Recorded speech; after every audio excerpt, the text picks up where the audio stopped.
Hope you all guys are fine. So let's go in today's class. So learning from class 28, that is light, source of light, nested condition, serial monitor. So let's overview of today's class.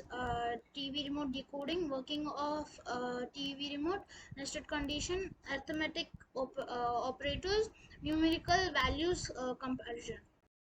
In this class, our control system is our input is our remote, IR remote, and control system is our nano, and output is our LED. So this is real life application of today's project.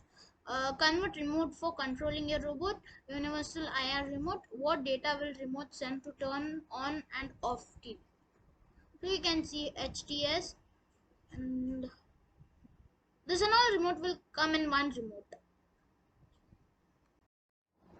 This is our IR receiver pin diagram I have told in previous class. It is G is equals to GND minus R is equals to VCC, that is plus, and Y is equals to S.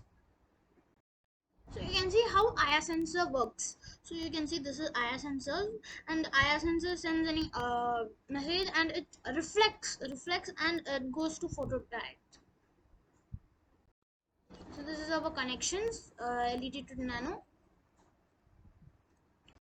This is our algorithm design. With sensor connected, read IR receiver value and print value on serial monitor. Write all values on a paper accordingly. If up button is pressed, turn on LED. Down button is pressed, turn off. So you can see this is our block algorithm design. So this is our code. So you can see this numbers. The numbers should be not same. Should be different.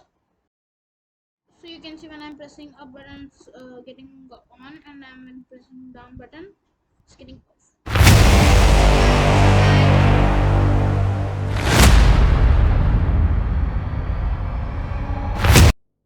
I'm a OG boy. Know that they ride or die.